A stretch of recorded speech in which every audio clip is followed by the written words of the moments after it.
কাইলৈৰ পৰা আৰম্ভ হ'ব নতুন বৰ্ষ আৰু 2026 চনৰ অৰ্থাৎ নতুন বৰ্ষৰ প্ৰথম দিনটো 1 জানুৱাৰী তাৰিখৰ পৰা কেইবাটাও বৃহৎ পৰিৱৰ্তন হ'ব সমগ্ৰ ভাৰততেই কেইবাটাও বৃহৎ হাল সলনি হ'ব কেইবাটাও নতুন নিয়ম জাৰি কৰা হৈছে 1 জানুৱাৰীৰ পৰা হ'ব বৃহৎ পৰিৱৰ্তন কৃষি বাণিজ্য বেংক ক'ত হ'ব বৃহৎ হাল সলনি এই ভিডিঅ'ৰ যোগেদি আপোনালোকে জানিব পাৰিব ভিডিঅ'টো যিমান পাৰে সিমান শ্বেয়াৰ কৰি দিয়ক কৃষি বাণিজ্য বেংক সকলো ক্ষেত্ৰতেই হ'ব বৃহৎ পৰিৱৰ্তন ইউপিআইৰ পৰা আৰম্ভ কৰি এলপিজি লৈকে সকলোতে হ'ব পৰিৱৰ্তন অষ্টম দৰমহা আয়োগৰ ভিত্তিত বৃদ্ধি পাব পাৰে দৰমহা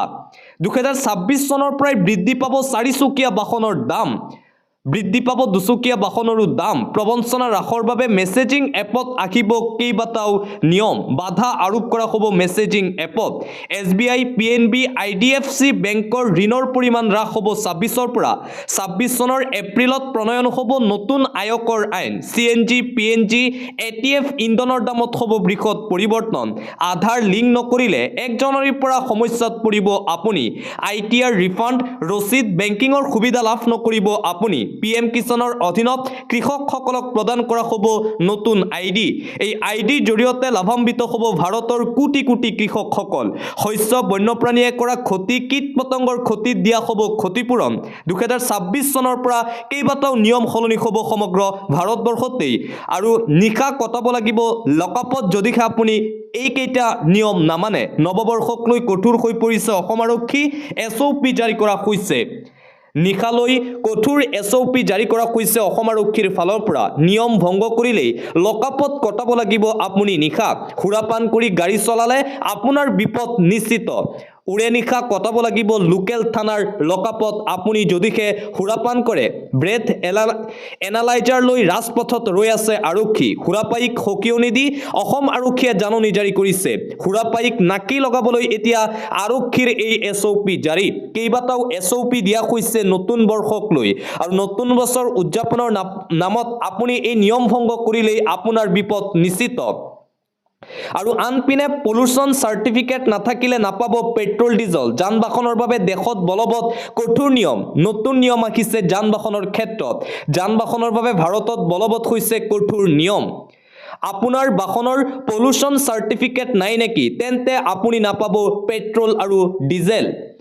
বৈধ পলিউশ্যন সাৰ্টিফিকেট নাথাকিলে এতিয়াৰে পৰা আপুনি পেট্ৰল পাম্পত গৈ পেট্ৰল নাইবা ডিজেল নাপাব প্ৰদূষণৰ প্ৰমাণপত্ৰ অবিহনে নাপাব ইন্ধন পেট্ৰল পাম্পত বৈধ পলিউশ্যন সাৰ্টিফিকেট নথকা পুৰণি গাড়ী চলাচল বন্ধ কৰা হৈছে ৰাজধানী দিল্লীত আজিৰে পৰা বলবৎ হৈছে এই নতুন নিয়ম যান বাহনৰ ক্ষেত্ৰতো কেইবাটাও নতুন নিয়ম আহি আছে সমগ্ৰ ভাৰতবৰ্ষতেই আৰু নতুন বছৰ উপলক্ষে কেইবাটাও নতুন নিয়ম যান বাহনৰ ক্ষেত্ৰতো এতিয়া দেখিবলৈ পোৱা গৈছে এই এছঅপি পলিউশ্যন সাৰ্টিফিকেট থকাটো বাধ্যতামূলক কৰা হৈছে পলিউশ্যন সাৰ্টিফিকেট নাথাকিলে আপুনি পেট্ৰল পাম্পত গৈ পেট্ৰল নাইবা ডিজেল নাপাব আৰু আনপিনে নৱবৰ্ষৰ প্ৰাকখনত ৰাজ্যৰ কৃষকসকললৈ বৃহৎ সুবিধা 2550 টকাকৈ প্ৰতি কুইণ্টেল ধান কিনিব ৰাজ্য চৰকাৰে ৰাজ্যৰ প্ৰতিগৰাকী কৃষকৰ বাবে এটা ভাল খবৰ এই মুহূৰ্তত আহি পৰিছে অধিক দামত কৃষকে বিক্ৰী কৰিব পাৰিব ধান আৰু সৰিয়হ ক্ৰয় কৰাৰ বাবে চৰকাৰৰ বৃহৎ পদক্ষেপ গ্ৰহণ এইবাৰ 10 লাখ মেট্ৰিক টন ধান কিনিব ৰাজ্য চৰকাৰে কৃষকসকলৰ পৰা অধিক দাম দি কৃষকৰ পৰা ধান আৰু সৰিয়হ ক্ৰয় কৰিব ৰাজ্য চৰকাৰে 2550 টকাকৈ প্ৰতি কুইণ্টেল ধান ক্ৰয় কৰিব ৰাজ্য চৰকাৰে প্ৰতি কুইণ্টেল সৰিয়হ 6450 টকাকৈ ক্ৰয় কৰিব চৰকাৰে কৃষকসকলক সকাহ দিয়াৰ বাবে এই ডাঙৰ পদক্ষেপ গ্ৰহণ কৰিছে কৃষকসকলক দিছে সকাহ কৃষকক ভাল খবৰ দি এই মূল্যৰ কথা ঘোষণা কৰিছে মুখ্যমন্ত্ৰীয়ে আৰু আনপিনে আন এক বৃহৎ ঘোষণা কাইলৈ 1 জানুৱাৰী নতুন বছৰৰ প্ৰথম দিনটোত ভাল খবৰ দিছে মুখ্যমন্ত্ৰীয়ে কাইলৈৰ পৰা ৰাজ্যত আৰম্ভ হ'ব বাবু আঁচনি হাজু কৰক নথিপত্ৰ কৰক আবেদন এই চৰকাৰী আঁচনিৰ বাবে বাবু আঁচনিৰ জৰিয়তে যুৱকসকলক দিয়া হ'ব অগ্ৰাধিকাৰ 1 জানুৱাৰীৰ পৰা আৰম্ভ হ'ব এই আঁচনি যুৱতী মহিলাসকলৰ লগতে যুৱকসকলকো আগুৱাই নিয়াৰ লক্ষ্য ৰাজ্য চৰকাৰৰ মুখ্যমন্ত্ৰী ডক্টৰ হিমন্ত বিশ্ব শৰ্মাৰ এই ডাঙৰ ঘোষণা কাইলৈ 1 জানুৱাৰী আৰু নতুন বছৰৰ প্ৰথম দিনটোতেই ৰাজ্যৰ লাখ লাখ ছাত্ৰ ছাত্ৰী আৰু মহিলাসকলক এই ভাল খবৰ দিছে মুখ্যমন্ত্ৰীয়ে। অতি শীঘ্ৰেই সাজু কৰক আপোনাৰ নথিপত্ৰ, ডকুমেণ্টছ ৰেডি কৰক। কাইলৈ 1 জানুৱাৰী আৰু 1 জানুৱাৰীৰ পৰা ৰাজ্যত আৰম্ভ হ'ব বাবু আঁচনি। ৰেচন কাৰ্ডক লৈও বৃহৎ ঘোষণা কৰিছে মুখ্যমন্ত্ৰীয়ে। চাউলৰ দৰে বিনামূলীয়া হ'ব দাইল, চেনি আৰু নিমখ। এফালে 1 কিলোগ্ৰাম চাউলো কাটি ৰাখিব নোৱাৰিব ৰেচনৰ দোকানীয়ে। দোকানীয়ে চাউল কাটি ৰাখিলে লগে লগেই আপুনি দিব পাৰিব অভিযোগ। চাউলৰ লগতে নিমখ, দাইল, চেনি লাভ কৰিব বুলি ঘোষণা কৰিছে ৰাজ্যৰ মুখ্যমন্ত্ৰী হিমন্ত বিশ্ব শৰ্মাই। আৰু 6 দিনলৈ বন্ধ ঘোষণা কৰা হৈছে